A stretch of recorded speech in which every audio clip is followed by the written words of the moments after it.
بسم اللہ الرحمن الرحیم۔ عزیزان من، آج ہم قدرتی آفات سبق پڑھنے جا رہے ہیں۔ تو سب سے پہلے الفاظ دیکھتے ہیں۔ ناگہانی، اس کا معنی ہوتا ہے اچانک۔ طاعون یہ ایک بیماری ہے جو کہ چوہوں کی وجہ سے پھیلتی ہے۔ صلاحیت کا معنی استعداد اور قابلیت کے ہیں، اور پگھلنا کا مطلب ہوتا ہے کہ کسی چیز کا ٹھوس شکل سے درجہ حرارت کی وجہ سے مائع شکل میں آ جانا۔ اور معیشت کا معنی ہوتا ہے روزگار۔ روز اول سے کا مطلب ہے ابتدائی زمانہ سے، یعنی پہلے دن سے جب سے کائنات تخلیق پائی ہے۔ ناگہانی آفات کا معنی اچانک آنے والی مصیبتوں۔ قبل کا معنی پہلے، اور باعث کا معنی ہوتا ہے وجہ، اور موت کی آغوش میں چلے جانے کا مطلب ہوتا ہے موت کے منہ میں چلے جانا، یعنی وفات پا جانا۔ صفحہ ہستی کا مطلب ہوتا ہے دنیا سے۔ علاج دریافت ہونا یہ محاورہ ہے، اس کا مطلب ہوتا ہے کسی بیماری کا علاج معلوم ہو جانا۔ رفتہ رفتہ کا معنی آہستہ آہستہ۔ جان لیوا کا معنی جو جان ختم کر دے، جان لے لے، اس کو کہتے ہیں جان لیوا۔ ملبے کا ڈھیر بن جانا کا معنی تباہ و برباد ہو جانا۔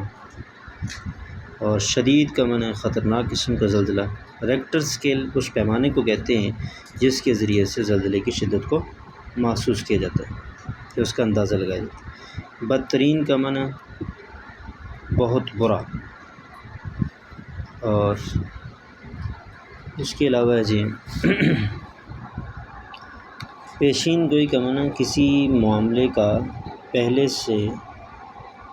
معاملے کے بارے میں پہلے سے مطلع ہو جانا۔ قاصر کا معنی مجبور، بے بس۔ اور آگے ہے سر دست کا معنی فی الحال۔ پیشگی اطلاع کا معنی پہلے سے معلوم ہونے والی خبر۔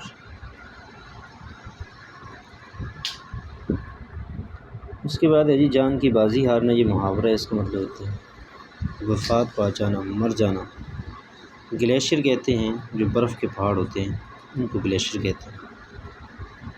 اور ڈیم اور بیراج یہ پانی کو جمع کرنے کے دو ذریعے ہیں، ڈیم اور بیراج۔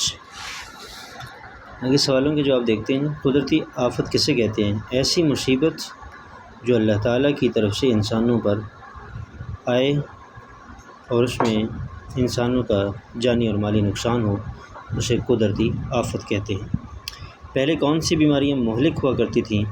طاعون، ہیضہ اور ملیریا، یہ بیماریاں پہلے مہلک ہوا کرتی تھیں۔ کہ آج کل طاعون کی بیماری موجود ہے؟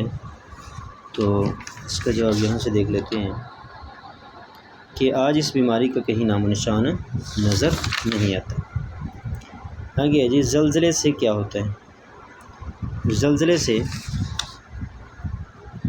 جانی نقصان کے ساتھ ساتھ مالی نقصان بھی ہوتا ہے۔ سب سے زیادہ شدت کا زلزلہ کب اور کہاں آیا تھا اور اس کی شدت کیا تھی؟ اس کا جواب یہ ہے کہ سب سے زیادہ شدید زلزلہ 1960 میں چلی میں آیا تھا۔ ریکٹر اسکیل پر اس کی شدت 9.6 تھی۔ اس کے بعد ہے کوئٹے کے زلزلے میں کتنی افراد ہلاک اور زخمی ہوئے؟ تو کوئٹے کے زلزلے میں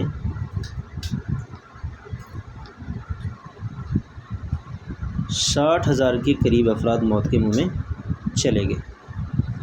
60,000 افراد کے قریب۔ اور 8 اکتوبر 2005 کے دن مظفر آباد میں کیا ہوا تھا؟ یہاں بھی زلزلہ آیا تھا۔ شدید قسم کا زلزلہ تھا جس کی شدت ریکٹر اسکیل پر 7.6 تھی، اور اس میں 90,000 کے لوگ قریب موت کے منہ میں چلے گئے اور 75,000 کے سے زائد افراد زخمی ہوئے۔ سیلاب کس طرح نقصان پہنچاتا ہے؟ سیلاب سے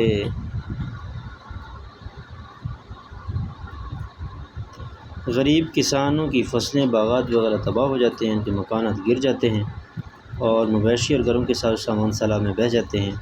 سڑکیں اور پل ٹوٹ جاتے ہیں، اس طرح سیلاب میں شدید قسم کا نقصان ہوتا ہے۔ آگے ایک وبا کا نام ہے ملیریا، ناگہانی آفت ہے زلزلہ، جانی اور مالی نقصان ہوتا ہے زلزلے سے۔ چلی میں سب سے زیادہ شدید زلزلہ آیا 1960 میں۔ 1556 عیسوی کے زلزلے میں چین کے 2 صوبوں کی آبادی ہلاک ہو گئی تھی 60%۔ کوئٹہ میں بدترین زلزلہ آیا 1935 میں۔ 2005 میں مظفر آباد میں آنے والے زلزلے میں لوگ ہلاک ہوئے 90,000۔ کس ملک میں زلزلہ پروف عمارتیں بنائی جاتی ہیں؟ جاپان۔